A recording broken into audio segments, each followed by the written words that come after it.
우리 인사 나누겠습니다. 옆에 분들에게 인사 나눕니다. 사랑하고 축복하고 환영합니다. 자, 11월은 감사의 계절입니다. 11월 첫날부터 더욱더 감사하는 한 달로 살아야 되겠다 우리가 결단했습니다. 자, 이 시편 107편에 나오는 이 감사의 시, 찬양의 시 정말 아름답습니다. 사실 이 시편 107편은 제5권의 시작입니다. 시편이 한 권으로 되어 있지만 사실 5권으로 이렇게 되어 있거든요.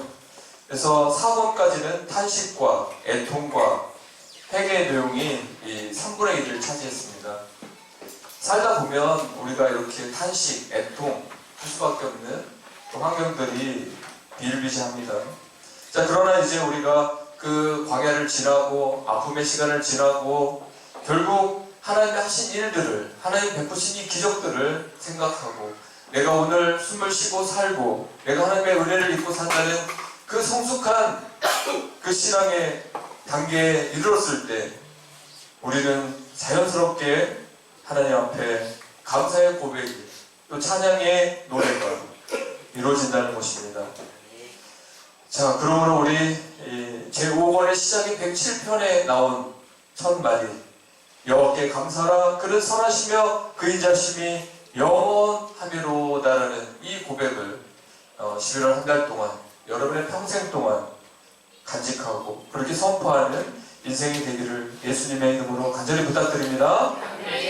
시편 기자는 하나님의 어떤 행하심과 기적에 대해 깊이 감사하게 되었는가, 오늘 본문의 내용이 나와 있습니다. 5가지로 요약되고 있는데 첫 번째, 하나님의 선하심입니다. 그가 하나님께 감사할 수밖에 없고 그 감사를 평생 작정할 수 있었던 이유가 첫 번째, 하나님의 선하심입니다. 선하심의 뜻은 히브리어 토브입니다. 선하심은 하나님의 위대한 속성들 중 하나입니다. 하나님이 자신이 선하실 뿐 아니라 모든 선한 것이 흘러나오는 원천이기도 합니다. 하나님의 속성이 선해요. 만약에 하나님이 선하지 않다, 왔다 갔다 하는 분이다, 공평하지 않다, 편애하는 분이다, 만약에 그렇다면 우리는 하나님을 섬기는 가운데 불안에 떨 수밖에 없습니다. 왔다 갔다 하는 날씨처럼, 흔들리는 남자 여자들의 마음처럼 하나님이 그런 분이라면 우리는 하나님을 섬기는 데 있어서 불안함과 초장 속에서 하나님의 눈치 보다가 신앙생활을 하는데 아주 힘들었을 것입니다. 그러나 하나님의 속성, 사랑도 있고 거룩도 있지만 선하시다는 것입니다. 그 선하신 그 하나님을 생각할 때, 그가 베풀으신 그 은혜를 생각할 때 우리는 하나님을 찬양할 수밖에 없고 그분에게 감사할 수밖에 없는 인생을 살아갈 수 있다는 것입니다. 선하신 분이 발휘하고 제정한 모든 법은 완전하며 그 법의 목적 또한 선합니다. 하나님이 선하시기 때문에 신의 산에서 발휘한 천국법, 거룩한 백성을 위한 울타리를 쳐주는 하나님의 생명의 법, 그 법 또한 선하다는 것입니다. 그러므로 우리 안에도 주의 선하심의 유전자가 흐르고 있음을 우리가 기억해야 될 줄 믿습니다. 선한 아버지 밑에 선한 자식이 있는 것입니다. 하나님이 선한데 우리가 악하다면, 하나님이 좋으신 분인데 자녀들이 나쁜 사람이라면 당연히 잘못된 거 아니겠습니까? 여러분 혹시 선하지 못하거나 선한 생각이나 선한 행동이 부족하다면 다시 한번 선하신 하나님을 닮아가기 위해서 애쓰는 인생이 되기를 간절히 부탁드립니다. 두 번째, 하나님의 인자심입니다. 삶의 모든 쓰라린 환경 속에서 크신 하나님의 가슴이 당신의 자녀들 향한 사랑과 친절과 부드러운 동정심으로 가득 차 있음을 아는 것은 하나님의 자녀들에게 큰 위로가 아닐 수 없습니다. 히브리어의 헤세드, 인자는 헤세드인데 그 헤세드는 불변의 사랑 또는 인자라는 뜻을 나타냅니다. 이는 언약적 사랑으로 옮길 수 있습니다. 풍성한 국률, 넘치는 사랑. 우리는 하나님으로부터 지금까지 공급받고 살아가고 있습니다.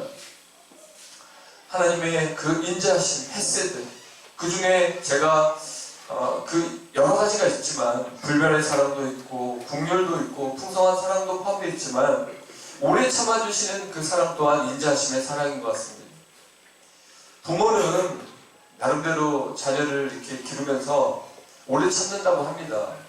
그러나 하나님처럼 이렇게 오래 참지 못합니다. 얼마나 우리가 주님 마음을 아프게 하는지 몰라요. 얼마나 고집이 센지 몰라요. 황소고집 저리 가랍니다. 강씨가 있어도 죄송한데 강씨고집 저리 가랍니다. 우리가 정말 하나님 원하는 대로 못 사는 경우가 정말 많아요.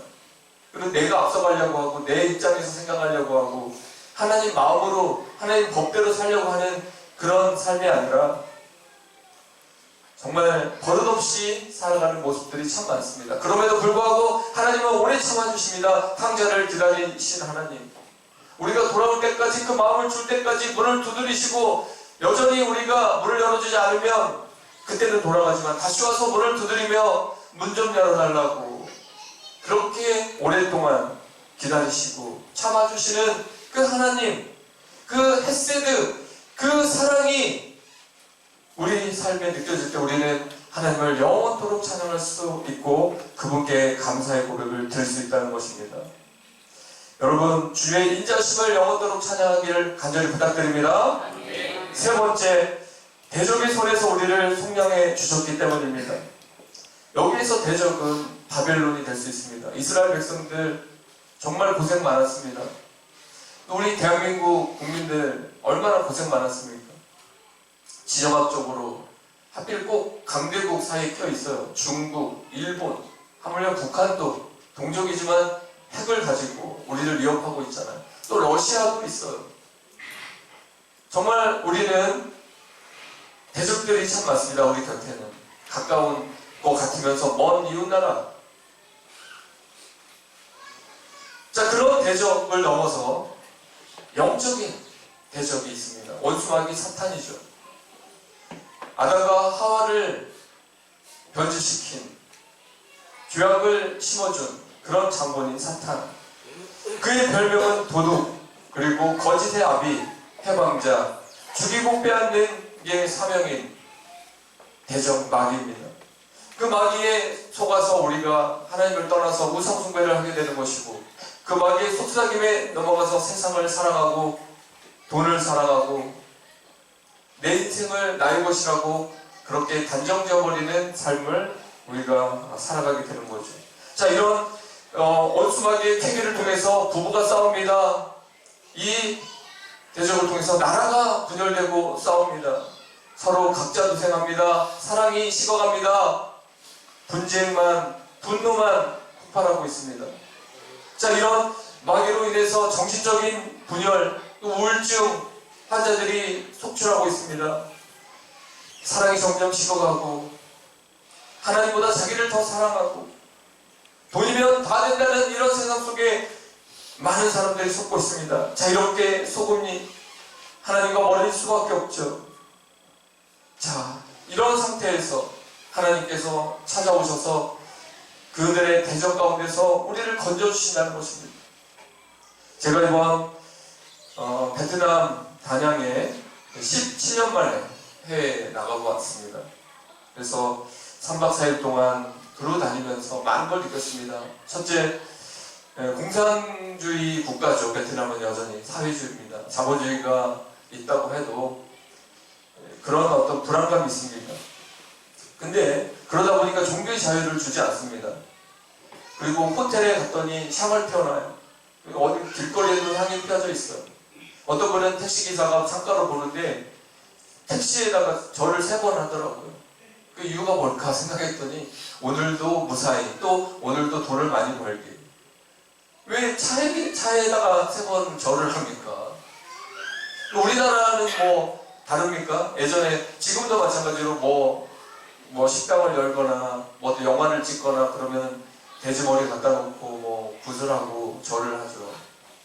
이게 이제 하나님 없이 우상을 숨기는, 마귀에 속아서 피조물, 자연, 토테미즘과 또 샤머니즘에 속아서 그렇게 하나님보다 우상을 섬기는 그 길로 가버린 이유가 다 사탄 원수마귀가 수많은 우상들을 만들어서 하나님을 섬기지 못하도록, 하나님을 아버지로 인정하지 못하도록 그렇게 분산시켜버린 것입니다. 저는 어렸을 때 불교의 심취에 있었습니다. 중고등부 시절에도 불교에 심취돼 있었고요. 전생도 믿었어요. 내 전생이 있을 것이다. 그리고 난 윤회한다. 나는 태어나면 다시 어떤 사람이 될까? 사람 죽으면 다시 윤회해서 만약에 그가 게으르게 살았거나 나쁜 짓을 했거나 그랬으면 나중에 개로 태어나거나 고양이로 태어나거나 짐승으로 태어나고, 그가 좋은 업적을 쌓았고 선한 일을 하면 왕 자녀도 태어날 수 있는, 귀족으로도 태어날 수 있는 그런 것을 저는 믿었어요. 정말 윤회를 믿었습니다. 그래서 불교 그 연구를 하는 테이프도 틀어놓고 어린 나이에 들었어요. 이유도 무슨 뜻인지도 모르고 들었어요. 그리고 4월 초판일 되면 불교 영화 항상 드라마 이런 거를 보면서 이렇게 정말 돌을 닦아야 되는구나, 참선을 해야 되는구나, 다 버려야 되는구나, 무아지경에 이를 수 있는 거구나, 해탈이 가능한 거구나, 제가 그런 생각을 하고 살았었어요. 근데 이제 예수님을 만나고 그것들이 다 거짓말이었고 내가 우상에게 속았구나, 거짓 신에게 속았구나, 그런 생각을 많이 했습니다. 근데 이 베트남에 가보니까 영웅사가 5개가 있는데 67m나 되는 그 불상이 우뚝 서 있습니다. 바닷가 옆에. 그리고 많은 사람들이 거기 관광지로 오는데 저는 패키지로 갔기 때문에 어쩔 수 없이 3번이나 절에 들어갔어요. 3번이나. 그래서 기도하면서 영적 싸움하면서, 근데 용이 그려져 있고 용이 위에 이렇게 새겨져 있잖아요. 그리고 그 안에는 막 불상, 거기 향이 타고 막 그런 모습이 있습니다. 자, 너무 불쌍한 거예요. 왜 하나님이 베트남 여행을 보내주셨을까? 아직 하나님을 모르는, 복음이 전달되지 않는 저 땅을 향해 눈물 한 방울을 흘리라는 그런 메시지로 저는 받아들였습니다. 그래서 그들이 못 살아서 불쌍한 게 아니고 베트남 잘 살더라고요. 못 살지 않습니다. 제가 보니까 정말 잘 살더라고요.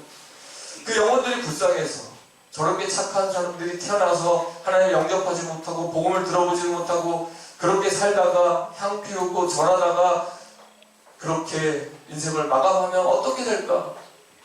가슴이 아팠습니다. 그러면서 반면 저는 행복하다. 130년 전에 언더 선교사 아펜 질레 선교사를 제물포항에 보내서 이 어두운 땅에 샤머니즘, 토테미즘으로 가득한 이 땅에 복음을 전하게 해서 이렇게 대한민국이 세계 2위 선교국가가 되고 4명 중에 1명이 크리스찬이 되고 5만여 교회가 있고 20만 목회자가 있고 800만 성도가 있는 그런 나라로 이렇게 성장했다는 것, 복음을 가까이서 접할 수 있고 비록 죄를 짓더라도 다시 하나님을 만날 수 있는 그런 교회가 있는 이 대한민국에 살고 있다는 게 너무 감사했습니다.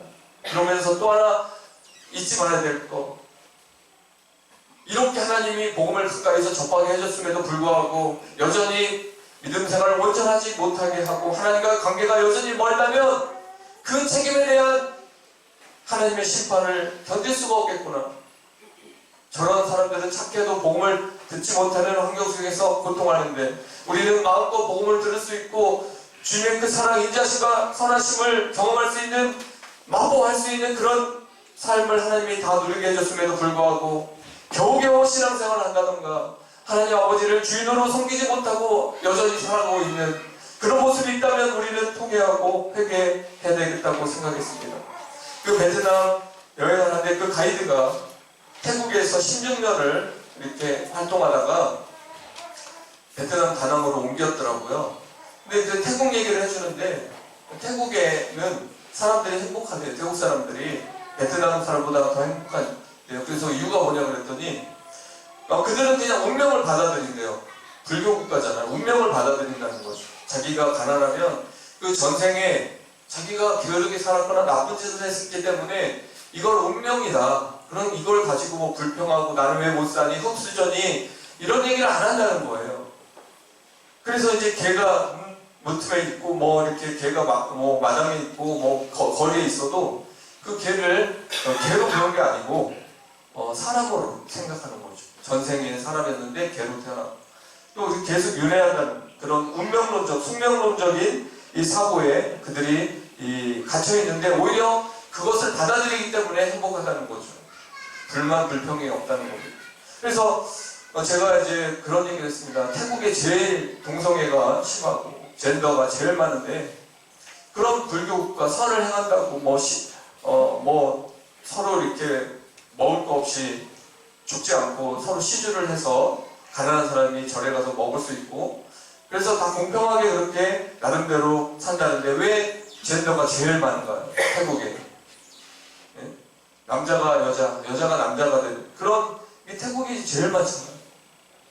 그러니까 뭔가 우상숭배에 빠졌어요. 뭔가 그런 악조건 또 부작용이 일어나고 있는 곳이 그런 곳입니다. 여러분 절대 그 진리는 거짓입니다. 네, 그들이 말하는 윤회 또 운명, 숙명 그리고 사람이 개로 태어나고 개가 다시 사람으로 태어나는 그런 허무 맹랑한 것을 저도 믿었고 우리 대한민국도 호국불교라고 해서 그런 것들이 사람 속에 있어서 뭐 체면을 걸면 전생에 내가 뭐였다라고 다 이게 사탄이 충분히 우리를 조종하는 겁니다. 우리에게는 하나님 한 분밖에 없습니다. 그분이 천지를 말씀으로 창조하셨습니다. 그러나 사람이 우상에게 관심을 가졌고 대성마귀가 우상들을 나라 곳곳에 심어놔서 샤머니를 만들고 우상 숭배에 하게 그렇게 길을 열었던 것입니다. 그래서 많은 사람들이 지금도 여전히 속고 있습니다. 그러나 하나님이 우리에게 그 원수마귀의 모든 폐괴를 뒤엎는 기회를 주셨습니다. 대한민국이 그래서 이렇게 기독교와 함께 문화 강국이 된 것입니다. 그래서 우리는 감사해야 될 줄 믿습니다. 자, 저는 그런 가운데서 이렇게 곳곳 여행을 다니면서 계속 감사를 했어요.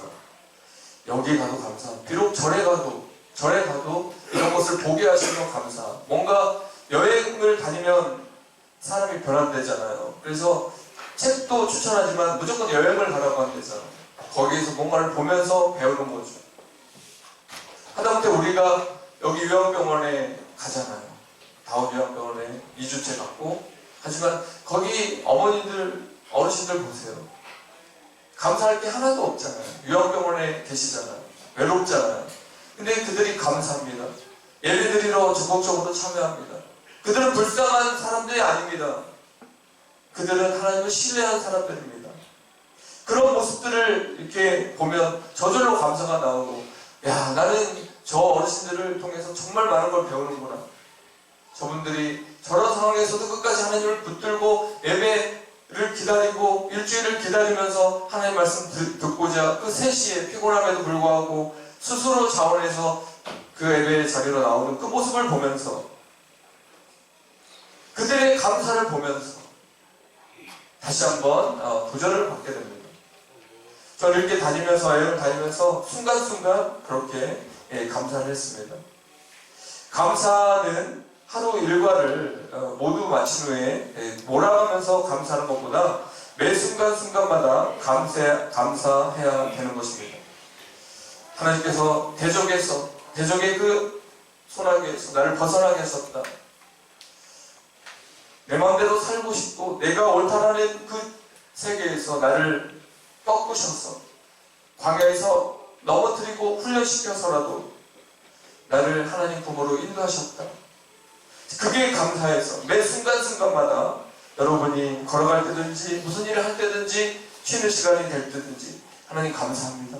하나님 감사합니다. 저를 구원해 주셔서 감사합니다. 우리 가족을 보내 주셔서 감사합니다. 그렇게 기도해야 될 줄 믿습니다.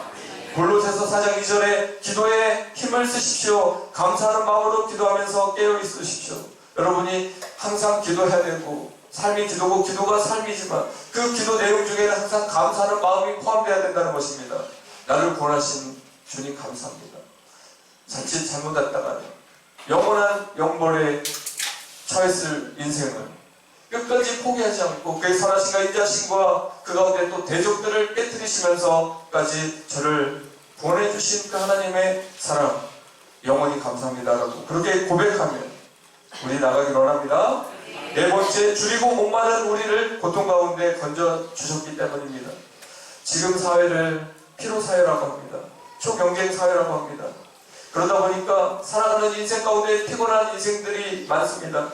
참혹한 현실을 주님 또한 친히 아시고 계십니다. 그 가운데 이스라엘 백성들이 근심 중에 부르짖었습니다. 그 고통에서 주님은 건져주셨습니다. 4절과 5절 우리 다같이 크게 합독하겠습니다. 4절 5절 시작. 그들이 광야 사막의 길에서 방황하며 거주할 성을 찾지 못하고 줄이고 목이 말라 그들의 영혼이 그들 안에서 피곤하였도다. 그렇습니다. 피곤한 인생, 줄인 인생, 방황하는 인생, 어찌 보면 우리의 모습과 비슷합니다. 이러한 상태는 구원받은 자들에게는 어울리지 않는 모습입니다. 하나님은 그의 백성들이 기뻐하시기를 바라십니다. 하나님을 의지하노라고 주장하는 자들에게 낙심, 그리고 불합리한 감정, 이런 것들은 죄에 가깝습니다. 고난과 상처를 통해서 하나님은 사실 우리를 연단합니다. 자, 우리가 이 광야의 사막에서 방황하고 우리가 거주할 성읍을 찾지 못하고 줄이고 목말라 피곤한 상태까지 이르렀던 그 원인은 무엇이겠습니까? 그냥 환경이 그러니까 무조건 그럴 수밖에 없었습니까? 아닙니다. 하나님 뜻을 알면서도 그 뜻대로 살지 못하는 과정 속에서 우리가 목마를 수밖에 없었고, 주님이 주는 생수를 마시면 되는데 세상이 주는 기쁨을 마시기 위해서 그곳에 관심이 많았습니다. 사막길에 주님이 인도하는 그 길로만 가면 되는데 좌로우로 치우쳤습니다. 견눈질했습니다. 내가 원하는 그 길을 찾아 떠났습니다. 그러니 우리의 영혼은 목마를 수밖에 없습니다. 우리의 영혼은 피곤할 수밖에 없었습니다. 자, 여러분, 우리가 광야를 지날 때 왜 나만 겪는 고난이냐고 그렇게 원망할 때도 있습니다.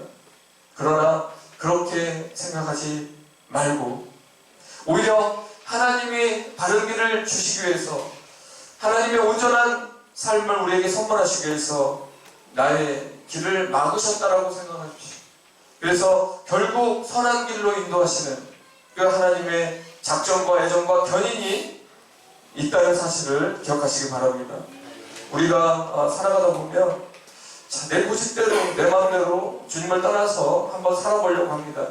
그때 하나님께서 우리의 길을 돌이키십니다. 그 길을 돌이키실 때 여기 계시는 어떤 집사님은 그 힘든 감옥에서 4년을 또 견디셨습니다. 또 어떤 분은 그 가난 속에서 5년, 10년 그렇게 어려움을 견디면서 살아갑니다. 자, 이런 광야의 이 척박한 환경, 그 환경에서 그렇게 우리가 힘들어하고 지칠 때 하나님은 외면하지 않으시고 그 가운데 우리가 하나님 도와주세요, 하나님 건져주세요, 하나님 제가 잘못했어요, 제가 원하는 길로 가려고 했어요, 내 뜻대로 선택했어요, 주님 이제는 주님 뜻대로 하시옵소서, 제가 이제부터 순종하며 살겠습니다 라고 그렇게 고백하는 그 순간 주님은 우리에게 예비하신 놀라운 것들을 부어줍니다. 제가 볼 때는요, 목사도 마찬가지고요, 원래 하나님이 원하는 길로 정로로 쭉 가는 사람 별로 없어요. 진짜 별로 없어요. 여러분, 철로역정에 존 버년이 쓴 그 책의 내용에도 순례자들이 쭉 옳은 길로, 좁은 길로, 바른 길로 가지 못해요. 은광의 골짜기에서 눈이 팔리고, 또 넓은 길이 좋아서 넓은 길로 갔다가 의심의 성에 갇혀서 거인에게 매맞고, 또 그 아블론이라는 어떤 사탄의 세력 앞에 두려워서 벌벌벌 떠다가 다시 세상으로 돌아가려고 하는 그런 모습들이 계속 우리의 모습과 너무 일치하게 표현되어 있습니다. 그렇습니다. 우리가 정말 주님 말씀대로 그렇게 온전하게 살면 좋겠지만 우리는 그렇게 살지 못합니다. 자, 그럴 때 주님은 예배하셨습니다. 그럴 때 우리를 연단하십니다. 그리고 그 뜻을 깨닫게 됐을 때 하나님이 더 좋은 걸 주시려고 내 길을 막았다라고, 그때 그 하나님의 깊은 사랑을 깨달을 때 우리가 주님께 부르짖게 됩니다. 하나님, 이제 주님 뜻대로 가기를 원합니다. 주님, 내 고집대로가 아니라 주님이 원하신 그 길로 이제 제가 시작하기를 원합니다 라고 여러분이 그렇게 결단할 때 하나님께서 그 기도를 들으시고 그 고백을 들으시고 광야에서 탈출시키시고 애굽에서 탈출시키고 적과 꼬리를 인도하시고 마음의 평안을 선물로 주시고 여러분의 출입을 영원토록 지켜준다는 사실을 반드시 기억하시기를 간절히 부탁드립니다. 아멘. 마지막 5번째, 우리를 바른 길로 인도하시고 주린 영혼에게 좋은 곳으로 채워주시기 때문에 우리가 감사할 수 있다는 것입니다. 여기에서 7절에 나온 바른 길은 문자적으로 고든 길, 평탄한 길, 또 바른 길은 고든 길이며 죄의 길은 구부러진 길을 상징합니다. 바른 길은 우리의 영원한 집으로 가는 가장 빠르고 가장 쉬운 길입니다. 그래서 바른 길은 넓은 길이 아니라 좁은 길이며 십자가를 지고 가는 길입니다. 바른 길은 하나님의 말씀을 따라 걷는 길입니다. 시편 19편 105절에 주의 말씀은 내 발의 등이요 내 길의 빛이라고 말합니다. 하나님께서 바른 길로 인도해 주셨기 때문에 너무 감사합니다. 하나님, 저를 그냥 방치해두고 방임하시고 내버려두고 네 마음대로 해보라고 그렇게 자유를 줬다면 저는 완전히 망가졌을 것입니다.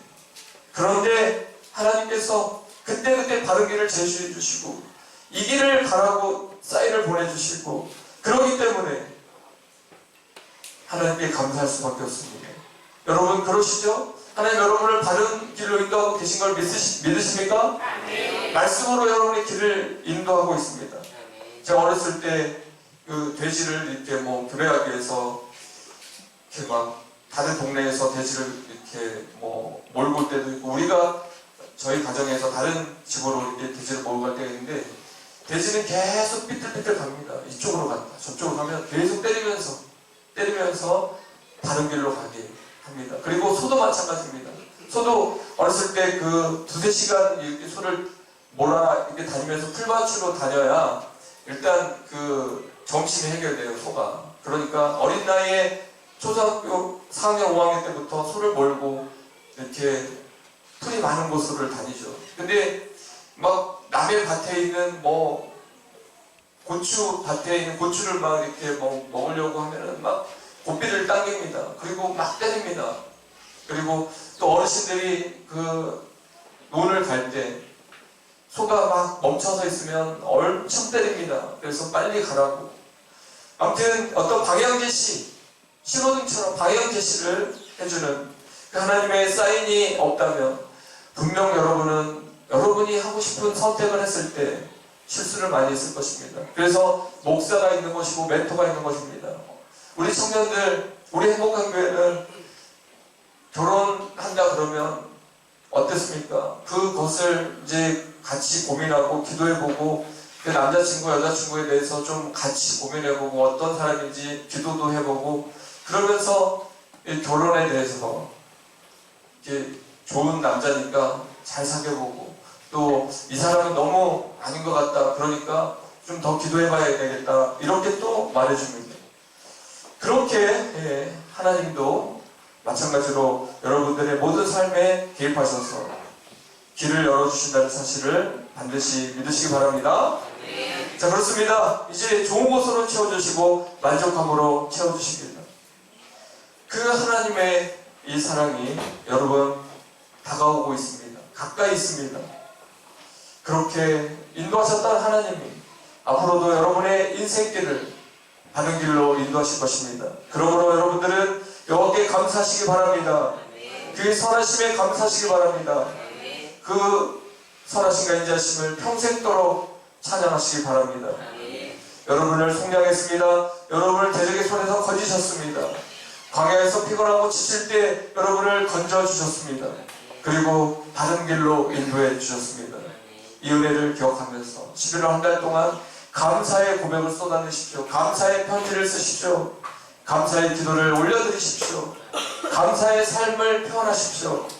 그러므로 하나님께서 여러분의 감사를 받으시고 흡족하게, 넉넉하게, 풍요롭게, 윤택하게 여러분의 삶을 책임져 주시리라 확신합니다. 자, 이 시간 우리 에베네셀 하나님 찬양 부르고 감사의 고백을 기도로 표현하는 시간 갖겠습니다.